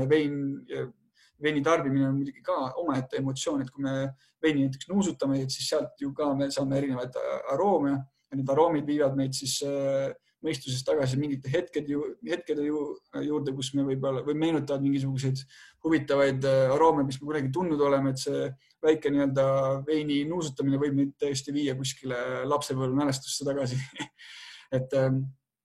et jah. Nii, siin kadus ära korraks. Ja veiniteadus Prantsusmaal tõesti on väga populaarne, meie klassid on täis või sinna meie kooli, kus me praegu koos Hanna-Mariga käime. Sinna oli näiteks kuskil 17 inimest koha peale tegelikult, et meil vedas selle poolest, et me oleme tublid õpilased, me oleme huvitavate profiilidega palju ringi käinud ja igasugustes šatoodes ringi reisinud, et meil õnneks saime kahekesi mõlemad sinna samasse kooli sisse, aga muidu jah, see tung on väga suur ja huvi on samuti väga suur, et Prantsusmaal tõesti see veini õppimine on üli põnev, et sest see, mis teeb veini nii-öelda töö nii atraktiivseks, on võib-olla võimalus siis käia erinevatel õhtusöökidel koos klientidega, saab reisida üle maailma, saab ainult veinist rääkida, sest mida muud armastab üks kirglik veini armastaja teha, on siis loomulikult veinist rääkida. Ja seal on väga palju selliseid vingeid aspekte, mis selle juures käivad, pluss loomulikult ärilisest või palgalistest seisukohtadest eksisteerivad sellised suured globaalsed veinibrändid, veinimajad, nii et tööd on selles alas ka väga-väga palju tegelikult. Nii et väga paljud inimesed tulevad seda asja õppima ja teatavasti on siis ka umbes 1/3 kogu Bordeaux tööturust on siis seotud veiniga tegelikult. Et see oleneb muidugi piirkonniti, aga Bordeaux on see vähemalt nii ja Prantsusmaal, nii palju kui ma näinud olen, siis samamoodi. Nii, järgmiseks, millist kirjandust soovitaksite algajana? Kes sooviks detailsemalt veinide osas harida, kindlasti on palju erinevat kirjandust, aga mida just teie soovitaksite? Väga hea küsimus. Kui te räägite inglise keelt, siis küsimus muutub palju lihtsamaks. Et inglise keeles on veinide kohta tohutult informatsiooni. Meil on erinevad internetileheküljed, kus on sellised ilusad väiksed joonistused, graafikud, mis seletavad kõike, mis vähegi veini puhul võib huvitav olla loomulikult. Meil on ja nii edasi. Aga Eesti kirjanduse puhul oli meil veinipiibel, Kalev Keskküla minu arvates kirjutas selle. Et veinipiibel on see, et kui tõesti on suur huvi ja tõesti on kui on soov kuskilt alustada, et siis ma arvan, et see peaks olema see, kust alustada. Aga kui räägite inglise keelt, siis see list suureneb ikka märkimisväärselt. Nii, ja milline viinamasort on kõige tülikam, vajab kõige rohkem tööd või kas protsess algusest lõpuni on sama, välja arvatud valmimisaeg? Kõige tülikam, see on päris hea küsimus. Nii, kuidas öelda, kõige tülikam võib olla, mingil määral võib öelda kõige tülikam äkki Pinot Noir, selle poolest, et Pinot Noir on selline väga habras viinamasort, ta on üsnagi kuidas öelda, hästi õhukese selle kestaga samamoodi, ta on haigustele ja erinevatele temperatuuridele üsnagi ta võib üsna lihtsasti saada kahjustada just nende faktorite poolt, et Pinot Noir võib-olla on pisut selline keerulisem, aga me räägime, et kõige tülikam, siis võib-olla pigem ei peaks rääkima niivõrd viinamarja sordist, kui võime rääkida piirkondadest, et näiteks Beaujolais piirkonnas on tihtipeale sellised alad, kus näiteks masinaga ei ole absoluutselt võimalik veini, ma ei tea, kas selle kohta võib kombain öelda, aga et veinimasinaga ei ole absoluutselt võimalik neid marju korjata, et kõik tuleb korjata käsitsi. Esiteks sellepärast, et see pinnas on tehtud sükestest väikestest kivikestest, mille peal masin ei suuda siis sõita ja siis ja teiseks on see, et need veinitaimed on hästi madalad, ehk siis terve see aeg küürutad kükis maas, korjad käsitsi neid marju ja Beaujolais üks nii-öelda aspekt on ka see, et nad teevad hästi need nii-öelda viinapuu tihedus hektari kohta on ülisuur, et kuskil 10 000 nii-öelda viinamarja puud hektari kohta. Ehk siis võite arvestada, et kui mõnus võib olla seda läbi käia käsitsi, et olles ise teinud osalenud ka siis viinamarjade korjamisel käsid, siis võin öelda, et see on üsna raske töö. Et Sirje näiteks ütles meile, et Kalev Keskküla veinijuht 2004 raamat, et ma loomulikult julgen ka seda soovitada. Kuigi peab tunnistama, et enamus minu veinialasest teadusest loomulikult ei pärine eesti keelest, et võib-olla panite tähele, et ma tihti otsin oma sõnu, sest mul peas käib siuke otsetõlge erinevate selliste asjad nagu nimetuste vahel, et ma pean natukene mõtlema, et mis see eesti keeles võiks olla, et see kõlaks arusaadavalt. Et jah, ma ei tea, kas ma vastasin su küsimusele jälle, aga jah, kui ei vastanud, siis küsi palun täpsemalt. Nii, aga küsimustega hetkel siis praegu okei. Räägime, et kuidas degusteerida veini. Et siin on meil, et kuidas degusteerida veini nagu professionaal, ütleme nii, et kui rääkida maailmakuulsatest sommelieridest, siis see on see, kuidas nad seda teevad ja see on see, kuidas meile koolist õpetatakse. Ja nagu õnneks siin juhtub, siis mul on siin üks veiniklaas. Valan selle enne välja, see on 2014 aasta Saint-Estèphe, ehk siis Bordeaux vasakallalt olev vein juba lihtsalt siin olles ma juba tunnen tema võimsat lõhna, mis katab kogu selle piirkonna, kus me siin oleme, on niisuguse aroomi pilve sees. Ja kuidas siis veini degusteerida? Esiteks loomulikult jagame selle 4 erinevaks nii-öelda, mitte eksamiks, aga etapiks. Esimene on siis visuaal. Visuaali puhul näiteks ainult veini vaadates, ilma isegi seda nuusutades või maitstes, ma olen üsna suuteline ütlema, et kust see vein enam-vähem pärit on ja kui vana see vein on. Näiteks, et see on võib-olla selline kõlab natukene imelikult, aga ma võin rääkida, et kuidas see võimalik on. Esimene asi on see, et kui me vaatame veini, siis esimene asi, mis me värvi puhul uurime, on loomulikult värvi intensiivsus ja kui läbipaistev see vein on. Loomulikult, mida rohkem põhja pool me oleme, seda vähem on päikest, mida vähem on päikest, seda vähem on suhkrut marjas, mida vähem on suhkrut marjas, seda vähem on alkoholi ja vähem on võimsust. Ehk siis, kui värv on pigem selline heledam või läbipaistvam või kergem, siis võib suhteliselt kindel olla, et tegemist on põhjapoolsema marjaga, näiteks Pinot Noir Burgundiast. Samas, kui näiteks selle veini puhul me näeme, et värv on üsnagi tummine, aga ta on siiski läbipaistev, siis me võime öelda, et on siin kuskil keskel, ehk siis Bordeaux piirkonnas, aga pigem seal siis Bordeaux piirkonna põhja pool, ehk siis Saint-Estèphe on see üks kõige kõrgem nii-öelda see apellatsioon, mis Bordeaux piirkonnas üldse on kõige põhjapoolsem. Et see üks asja me saame siit kohe nii-öelda leida ja siis teiseks me saame vaadata siis see, mille järgi me vanuse saame, on see, et ma ei tea, kuidas te kaameras näete, ma teen enda selle kaamera siit lahti. Et kui te näete, et siis veinil on meil siin siuke pisikene osake, nii-öelda pisike äär.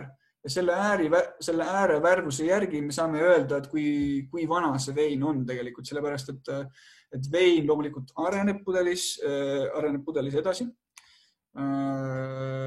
Nii-öelda vananeb, ta küpseb. Ja algselt see vein, see sama äär saab olema pigem selline lillakas või selline purpur lillakas ja siis edasi läheb ta nagu punasemaks, selline rubiinias punane ja kui ta on juba kuskil selline 8, 9 ja pluss, siis hakkab tekkima selline oranžikas värv sinna ja siis hiljem on, et mida laiemaks see oranžikas nii-öelda äär siit läheb, seda vanem see vein on.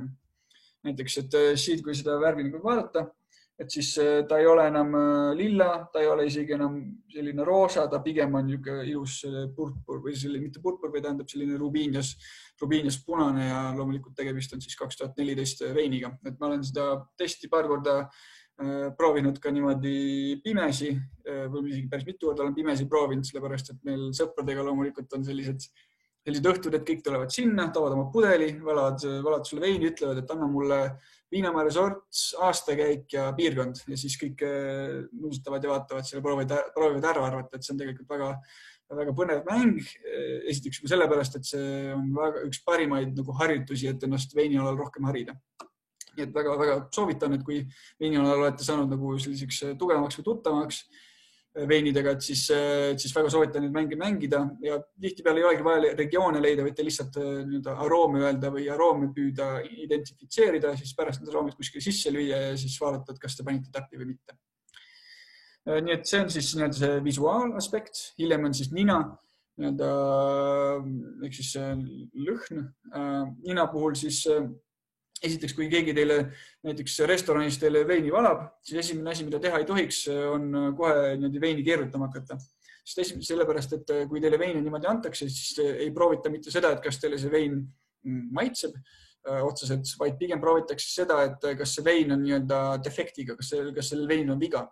Ja kui te seda veini keerutate, siis selle veini enda aroomid tulevad ja maskeerivad siis tegelikult seda defekti. Näiteks, kui vein on korgiga, siis see veini keerutamine võib seda korgi lõhna maskeerida ja siis te võitegi olla sellise vigase veiniga terve õhtu vältel. Et selle vältimiseks. Ja hiljem siis, kui olete selle nuusutanud ja öeldud, et vein on heas korras, et vein lõhnab hästi, ei ole mingit korki, see ei lõhna kuidagi nagu mingi higine hobune, nagu öeldakse, või siuke märg koer, et see ei ole saanud nagu et seda ei ole bakterite poolt rünnatud ja et ühesõnaga kõik tundub okei, et siis loomulikult võite veini niimoodi keerutada. Need, kes ei oska niimoodi käes keerutada, võite panna laua peale ja proovida keerutada, see on palju lihtsam. Ja siis see, mis te teete, loomulikult on mikrodekanteerimine, tegelikult te surute hapnikud veini peale ja sunnite veini siis edasi arenema ja ennast avaldama. Et tihtipeale öeldakse, et vanade või uhkete veinide puhul, et kui need valatakse välja, öeldakse, et kui kinnine vein. See tähendabki seda, et see vein vajab natukene hapnikku, et siis just nagu ennast avada ja just kui siis oma aroome meile näidata.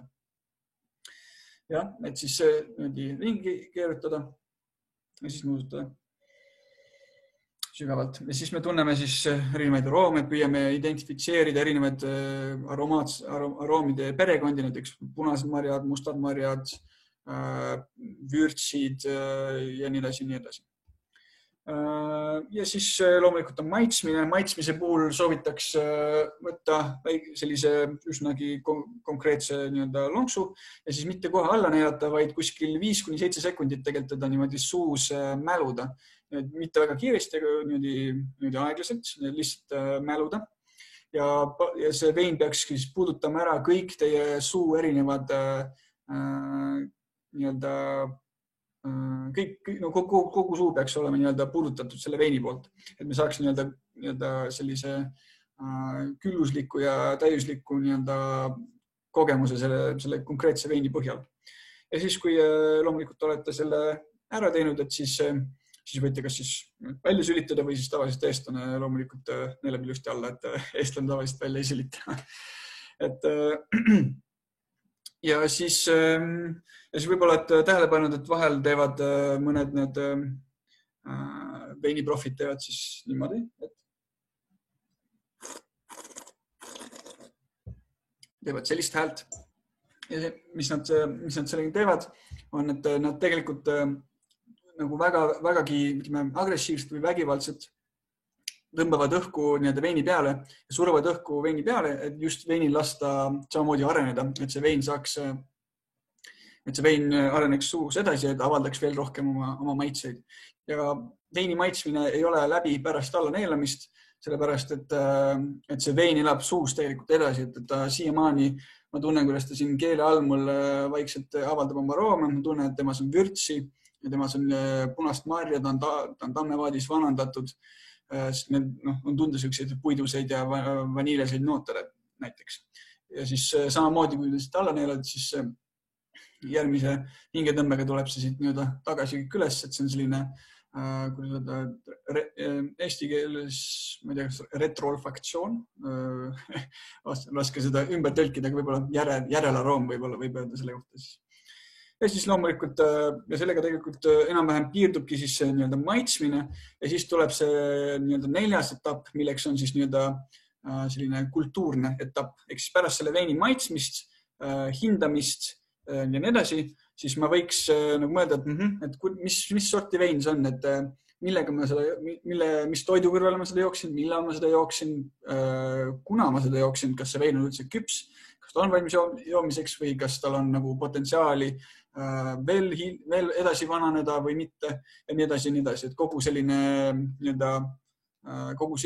info üldiselt võiks kuskile isegi võib-olla enda jaoks kirja minna, kui te olete selline kirglik veiniarmastaja, et siis need veinid kõik asjad kirja panna, et see aitab ka endal õppida, et mis ma siin tunnen ja nii edasi, või kuidas see apellatsioon või teatud piirkond mulle meeldib, et endale selliseid märkmeid teha.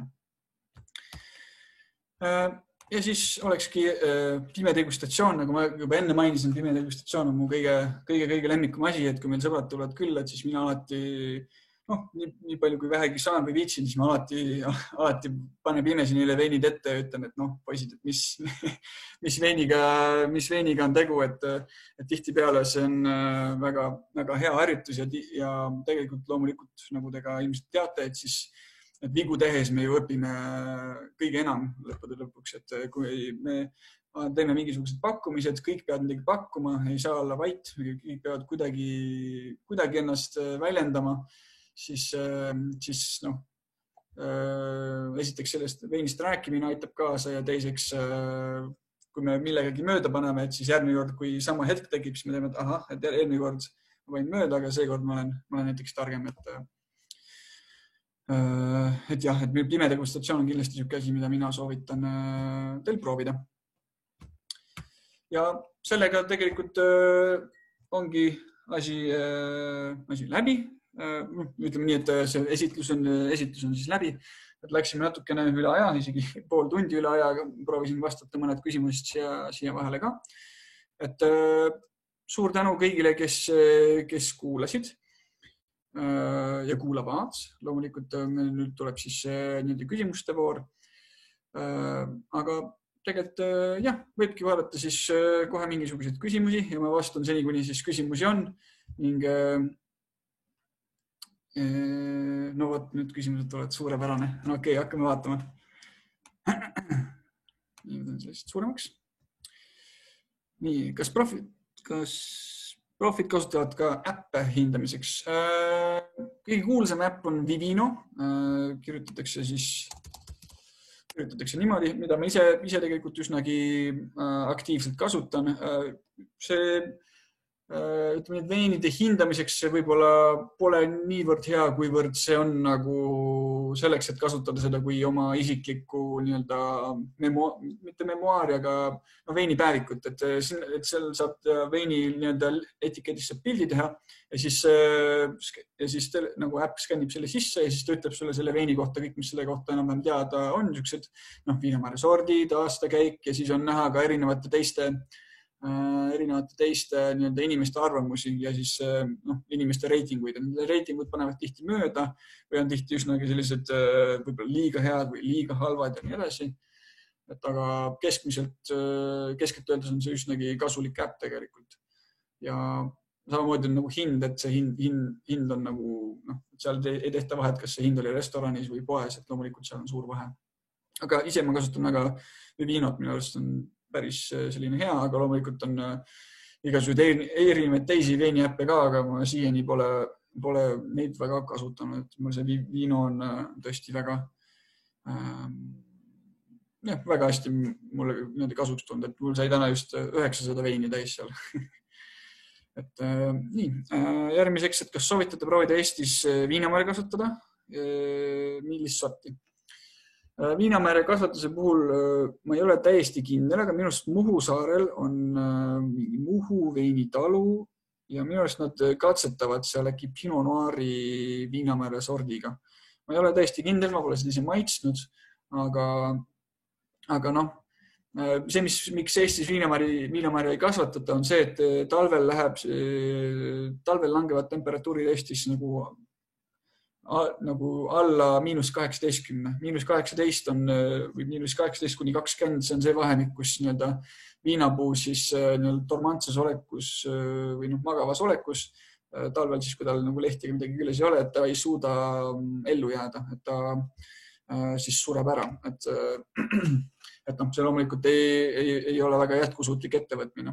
Aga kui kasutada mingisuguseid erinevaid meetodeid, näiteks matta osati võib-olla osa sellest viinapuust mulla sisse või kasutada mingisuguseid kasvuhooneid ja siis kuidagi mingisugust temperatuuri seal hoida, et siis see võiks olla isegi täiesti võimalik. Näiteks see on siis tavaliste traditsiooniliste veinide puhul. Samas on meil Rootsis ja Kanadas tehakse ka veini, mille nimi on siis de rien, avec plaisir. Ja et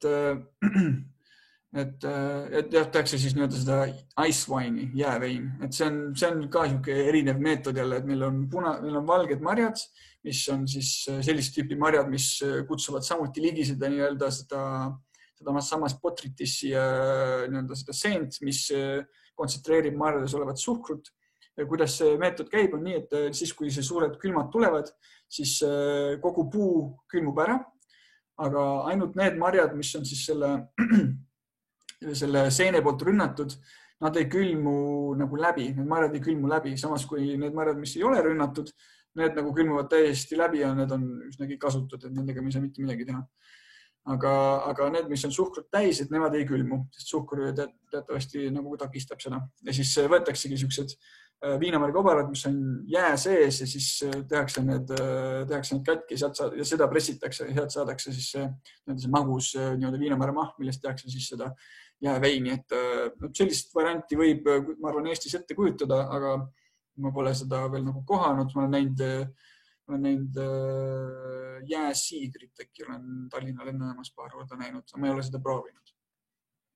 Ja Eestis tehakse loomulikult paljusid veine erinevatest teistest marjadest ja asjadest, näiteks rabarbrist, mustikatest, pohladest ja mis iganes. Et tegelikult minu üks sellised hobisid võib-olla olekski Eesti veini ka kuidagi tõsisema pilguga vaadata ja võib-olla isegi miks mitte varsti neid kuskil müügis äkki pakkuda.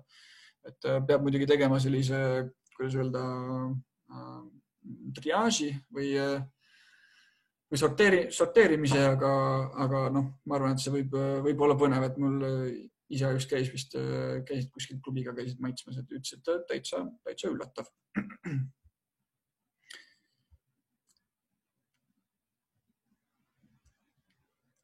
Nii.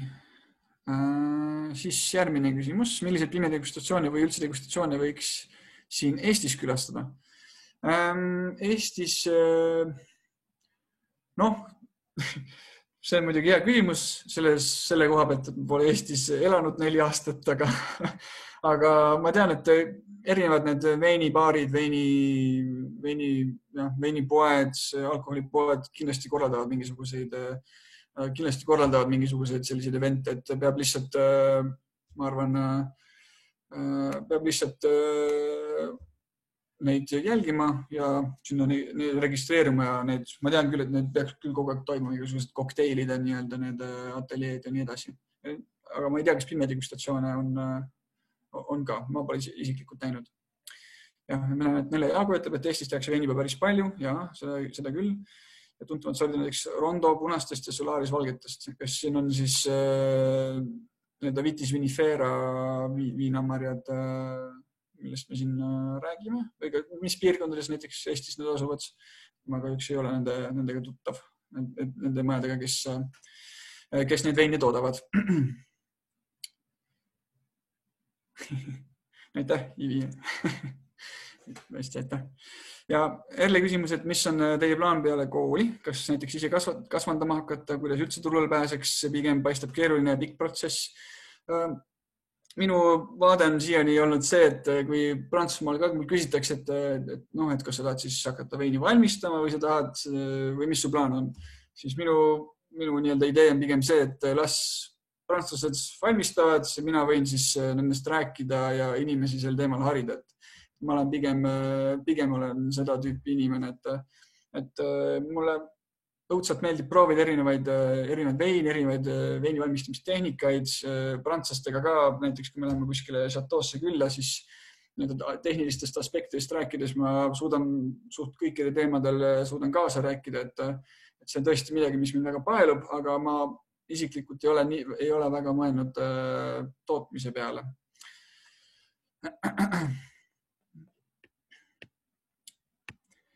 Nii, lemmikkoht Bordeaux.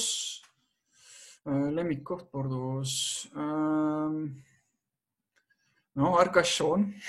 Arcachonis, kus asuvad Euroopa kõige kõrgemad liivatüünid, on siis pilatüünid.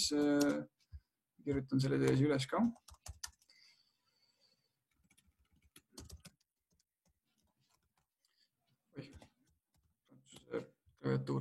Dune du Pilat, et see on Euroopa kõrgemad liivatüünid ja siis nende liivatüünide nii-öelda kõrval selle künka otsas on siis ka üks väga uhke hotell-restoran, kus on siis, ma arvan, üks kõige ilusamaid vaateid üldse lõpmatul ookeanile ja seal päike loojub ka täpselt sinna ookeanisse väga, väga kauni, et Bordeaux, kui mitte veinialaselt tulla vaatama seda külastama seda kohta, siis pilatüünid kindlasti oleks see, kuhu tuleks minna ja siis võiks ka Cujan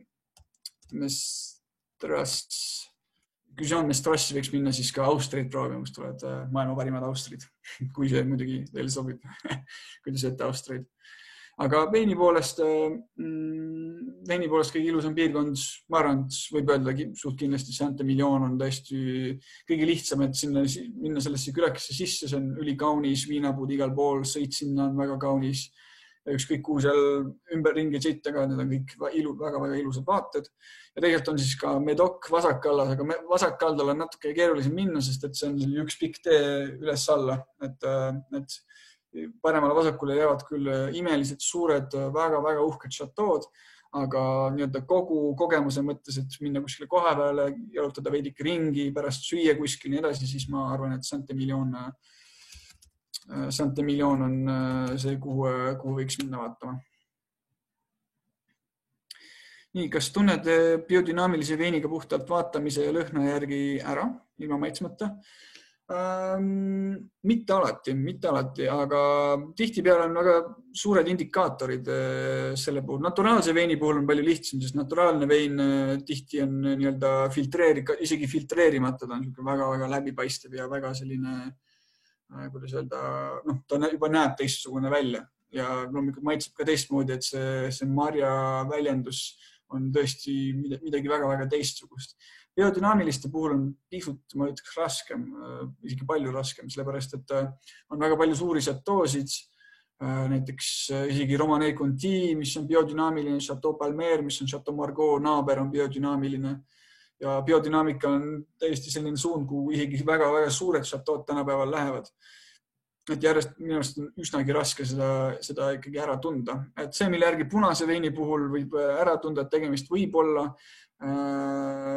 biodünaamilise veiniga on see, et punases veinis leidub palju rohkem happelisust, see on palju nii-öelda, et punane vein on palju happelisem, sest kuna nad ei tohi kasutada nii palju neid sulfiite, et siis nad leidsid nii-öelda selle teistsuguse meetodi, kuidas veini säilitada, siis selleks on see happelisus, et võib-olla see mingi selline suurem võimas happelisus oleks see, mis oleks mulle kohe nii-öelda märkimisväärne. Ja loomulikult ütleme nii, et on nagu erinevad aroomid ja nii edasi, aga need võivad tihti olla nii-öelda eksitavad, et nende järgi 100% öelda on üsna raske, ma arvan. Millised piirkonna peaks esmalt külastama, kui peaks 2-3 valima, millised on esmakülastajate kõige autentsemad et mis pakuvad kõige autentsemat muljet. No taaskord Saint-Emilion kindlasti ja siis Saint-Emilion on see külake ja siis on mõned nii-öelda šatood seal kuskil erineval ümber, kus võib sisse jalutada ja vaadata ringi. Ja siis on muidugi need Medoki šatood, ehk siis Bordeaux vasakkallas, et seal tõesti nende šatoode suursuguses on ahhetama panev, et tõesti inimesed tulevadki ja vaatavad ja wow, see on tõesti, see on nii kuidagi uhke, nii võimas, nii nagu ongi päris loss, mis on maailmakuulus, valmistab maailmakuulsat veini. See kõik, mis selle juures käib, on tõesti nagu nii nii-öelda kõrgklassiline või elegantne või uhke võib-olla ongi see kõige parem sõna selle juures, ma arvan. Kui peaks 2-3 valima, siis piirkondi. Ütleme, kõige kuulsamad piirkonnad on Prantsusmaal, on Bordeaux, Burgundia ja Alsace. On kõige suursugusemad need veinipiirkonnad. Et seal leidub loomulikult ülipalju erinevaid domeene ja šatoosid ja kõik on nagu väga suurepärane. Aga nii-öelda turismi poolest ma soovitaksin isegi minna sinna Loire'i, et võib-olla kui olete nii palju juba veine nagu seal vaadanud, siis võib minna vaatama ka neid šatoosid seal, need kunagi siis aadlikke šatoosid, et see võib-olla annab nagu mingisuguse teistsuguse aspekti sinna juurde. Ja Rooni piirkonnas on meil, Bordeaux on üsnagi selline, kuidas öelda, flat, et seal on nagu, ei ole väga palju mäestikke ega künkaid ega midagi. Samas kui Rooni orus on palju rohkem sellised, on isegi mägesid näha ja Provence on üliilusad roseed, veinimajad ja sellised, mis on nagu küngaste peal, vaade sellele vaade Vahemerele ja viinapudi igal pool, et lihtsalt nagu maagiline, et igal pool leidub suurepäraseid, väga kauniid domeene, aga jah, võib-olla kui soovitada, siis kus leidub selliseid väga uhkeid asju, ongi siis Provence, kus võib siis sinna punase veini jaoks minna Bandoli apellatsiooni näiteks, ongi Rhône, Burgundia, Alsace, Bordeaux, nagu ma ütlesin, siis igal pool on midagi tõesti ilusat, aga Bordeaux, Alsace ja Burgundia on tuntud kui siis see suur kolmik Prantsusmaal. Esmakülastajate kõige autentsemad muljed. Jah, tihti ongi nendesse šatoodesse kohale jõudmine, et kui inimesed, kes ei ole võib-olla sihukeste vaadetega varem kokku puutunud või selliseid šatoosid näinud, et siis seal šatoodes vaadata, et astud sinna suurde saali sisse, kus kõik on täis veinivaate ja vein küpseb ja need aroomid, mis seal on, et inimesed on tõesti kõik meeled on kuidagi stimuleeritud, et see on minu arvates väga uhke hetk, et kui ise kõnnid nagu eespool ja siis vaatad, kuidas inimesed kõnnivad tuppa sisse ja siis ruumi sisse, siis vaatavad niimoodi suurte silmadega ja silmad läigivad, kohe tulevad kaamerad välja ja see on, ma arvan, väga, ma ei tea, minul teeb küll südame soojaks. Ja siis nii-öelda Karl küsib siin, et olgugi, et ettekanne on prantsuse teemal, kuidas suhtud ise teistesse vanamaailma veinidesse, lühidalt vastates Hispaania, Itaalia. See on hea küsimus, aga kahjuks ma tahaks nende kohta rohkem teada, et sellepärast ma keskendungi rohkem Prantsusmaa peale, et mul on mingi sellised baasteadmised loomulikult viinamaa sortidest ja erinevatest piirkondadest, aga mul ei ole nii suurt nii-öelda sellist sügavat kuidas öelda, nii suuri sügavaid teadmisi nende piirkondade kohta. Aga loomulikult ma olen maitsnud nendest piirkondadest suurepäraseid veine, mis on täiesti teistsugused. See on täpselt selline hetk, et kui võtad veiniklaasi kätte, et siin on päikest tunda, et kohe tunned, et see on kuskilt soojemalt maalt, et siin on tõesti olnud päikest ja see mari on kuidagi palju küpsem ja tummisem, võimsam. Näiteks kui me räägime siis Sangiovese viinamäära sordist, siis seal Chiantis ja Montepulciano piirkonnas ja nii edasi.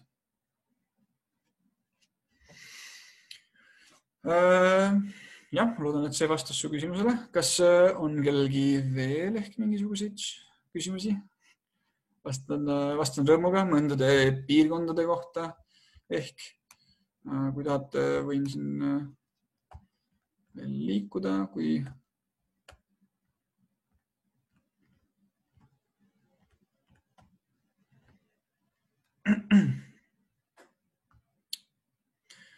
jah, aga sellega tundub, et siis rohkem küsimusi ei ole. Et siinkohal me siis võtaks asjad kokku, ma arvan. Ja, siinkohal ma võtaksin asjad kokku, et nagu Ulla siis mainis kohe alguses, et tegemist on siis et kuna meil toimub siis nii-öelda see Paul Bocuse d'Or, nii-öelda see suur Euroopa eelvoor siin Tallinnas, et minu kui sellise gastronoomia huvilise vastu ja veini huvilise vastu on see suur, kuidas öelda, au või see on väga äge, et see nagu Eestis toimub, et Eestist on saanud ka selline veini ja gastronoomia nii-öelda kultuuris seotud tähtis linn, et niisugune gastronoomia kultuur on Eestis juba paar aastat väga tublisti pead tõstnud ja koos gastronoomiaga loomulikult tõstab pead ka veinikultuur. Järjest rohkem me näeme siis niisuguseid veinipoekesi, mis Eestisse tekivad ja see on tõesti, minu arust see on väga vinge. Ja jah, et siis Bocuse d'Or kindlasti proovige võtta osa sellest, et see oleks, ma arvan, väga tore ja informatiivne ja põnev vaadata, et kuidas siis professionaalid seal omavahel võistlevad ja mis veini nad pakuvad ja nii edasi, et saate võib-olla kodus järgi proovida ja võib-olla avastada enda jaoks ka mingisuguseid uusi maitseid, uusi emotsioone. Ning jah, tänan, et mind kuulasite, loodan, et õppisite midagi, et selline veinist rääkimine ja veinialal õpetust võib-olla või selline kuidagi niisugune veinigiid olla on väga tore. Kass Šenaan ütleb ka tere. Ja jah, ma arvan, et siis sellega ütlen teile suured tänud ja võib-olla siis loodetavasti kohtume kunagi veel. Kas Ulla? Ja ma siis omalt poolt ütlen ka, et suur aitäh, et te kõik osalesite. Ilmselgelt oli väga huvitav kuulata, kuidas Karl-Erik meid prantsuse veinide maailmas haris. Ja loodan, et meil tuleb veel Karliga koostööd, sest et peagi sa ju kolid tagasi Eestisse koos Hannaga. Ja ühesõnaga jälgige siis, ma ei tea, mis kanaleid teil on harjumus jälgida, et kõikide prantsuste kultuurisündmuste kohta, mida Prantsuse Instituut korraldab, selle kohta saab lugeda meie kodulehelt või siis ka Facebookist. Samuti ilmub iga nädal uudiskiri ja nii kui meil tuleb jälle mõni tore veini või gastronoomia või mõni muu prantsuse kultuuriüritus, siis anname sellest teile teada. Aga suur aitäh Karlile ja aitäh, et te osalesite ja loodame, et peagi kohtume kas siis virtuaalmaailmas jälle või siis hoopis juba koha peal. Okei. Jah, aitäh ja aitäh. Ilusat õhtut kõigile. Ilusat õhtut kõigile.